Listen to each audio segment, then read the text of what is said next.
Apakah kamu pernah merasa kalau kamu itu sudah cukup tidur, bahkan berlebihan tidurnya, tapi tetap aja merasa lemah, lemas, lelah, capek, dan tidak fokus waktu di kelas atau waktu berkegiatan, bahkan terasa ngos-ngosan ketika naik tangga? Nah, bisa jadi ini bukan sekadar capek, tapi ini bisa jadi tanda anemia. Setelah menonton video ini, kamu akan bisa bedakan gejala-gejala anemia dan kapan harus ke dokter.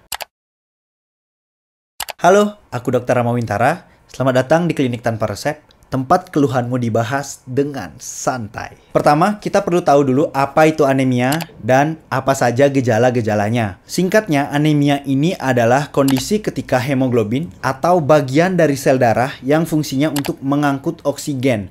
Seperti yang kita ketahui, oksigen itu akan dibawa ke seluruh tubuh untuk digunakan agar kita bisa tetap hidup. Nah, pada anemia, ketika kadar hemoglobin yang kurang, yang nganterin oksigen ke seluruh tubuh ini kurang. Oleh karena itu, tubuh bisa terasa mudah lelah. Nah, apa yang menyebabkan si hemoglobin ini kadarnya rendah dalam tubuh? Pertama, bisa karena makanan yang kita makan itu kurang kandungan zat besi. Atau karena kurang asam folat, B12, vitamin, infeksi yang kronis seperti kecacingan, atau penyakit kronik, dan juga perdarahan, sehingga banyak hemoglobin atau darah yang hilang juga. Pada wanita yang baru remaja, menstruasi adalah contoh salah satu bentuk kehilangan darah. Oleh karena itu, di berbagai puskesmas ada kan program yang ke sekolah-sekolah yang menginisiasi untuk minum tablet tambah darah untuk menghindarkan remaja-remaja putri kita dari anemia atau kurang darah. Nah, kita langsung ke gejala. Perhatikan beberapa gejala yang aku sebutkan. Kalau kamu merasa kok gejala itu aku banget kayak gitu, waspadalah anemia. Segera periksakan. Pertama,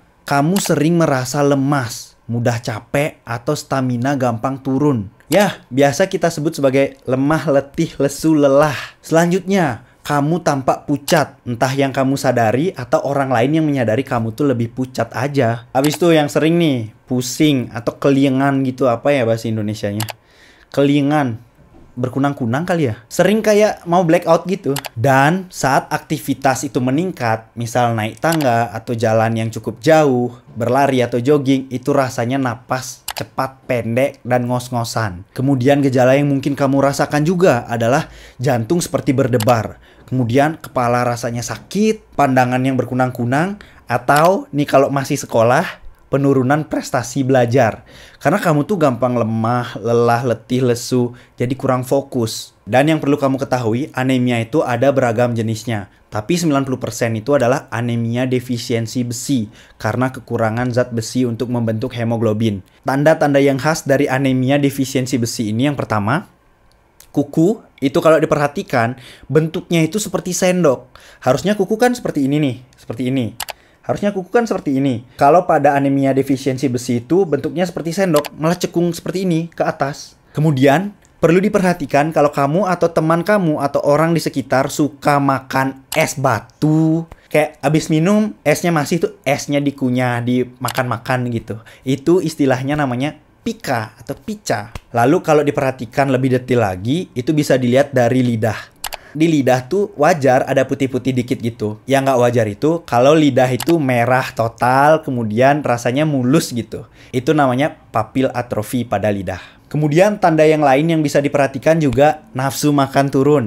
Dan imunitas turun juga. Sehingga kamu lebih gampang sakit. Mitos yang sering beredar biasanya itu kalau aja kita merasa lemas langsung dibilang anemia. Itu nggak tentu. Dan faktanya anemia itu seperti kurang tidur yang kronis atau lama. Padahal yang kurang itu hemoglobinnya. Oke, kita lanjut ke bagaimana cara memastikan dan tes apa yang perlu dilakukan di sini. Oke, anemia. Pemeriksaan awal yang tepat itu adalah sebenarnya dari anamnesis atau wawancara. Kemudian dilakukan pemeriksaan fisik untuk mencari bukti pendukung. Baru dilakukan agar pasti itu dilakukan CBC test atau cek lab darah lengkap. Agar diketahui hemoglobin atau HB-nya itu normal atau turun. Kemudian dilihat juga MCV atau MCH. Lalu apabila ada itu serum ferritin juga boleh. Dan pemeriksaan lain tambahan itu ada di fasilitas kesehatan yang lebih lanjut. Hasil-hasil pemeriksaan darah itu dapat membantu kita untuk melihat ini kira-kira anemia jenis yang mana. Dan saranku adalah jangan asal-asalan minum tablet tambah darah. Kenapa? Karena ini bisa mengelabui atau memburamkan diagnosis aslinya gitu. Pertama, perlu dilakukan pemeriksaan dan wawancara tadi atau anamnesis tadi, biar kita tahu atau bisa memprediksi kira-kira ini penyebabnya dari mana ya. Biar yang diobati itu sumber penyebabnya gitu. Nanti kalau kita minum tablet tambah darah sembarangan, penyebab utamanya itu tidak diatasi, ya sama aja nanti. Pertanyaan selanjutnya, kapan kita harus ke dokter?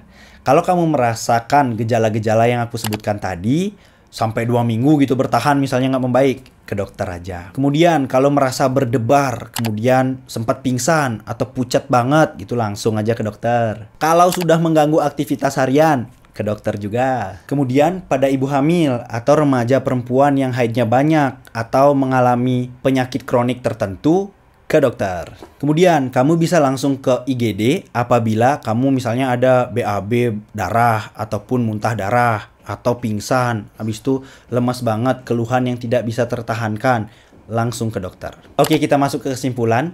Lemas yang berkepanjangan tidak selalu karena kurang tidur. Bisa jadi karena anemia. Langkah aman yang awal adalah pergi ke dokter dan dilakukan pemeriksaan darah lengkap. Kemudian diidentifikasi penyebab utamanya, baru dilakukan tata laksana yang terarah. Ya, tujuan akhirnya bukan hanya memperbaiki hemoglobin aja, tapi mengatasi sumber masalahnya. Kayaknya itu aja untuk kali ini. Kalau kamu ada keluhan yang serupa atau orang di sekitarmu ada keluhan yang sama, boleh tulis di kolom komentar. Sampai jumpa di Klinik Tanpa Resep, karena tidak semua keluhan butuh resep.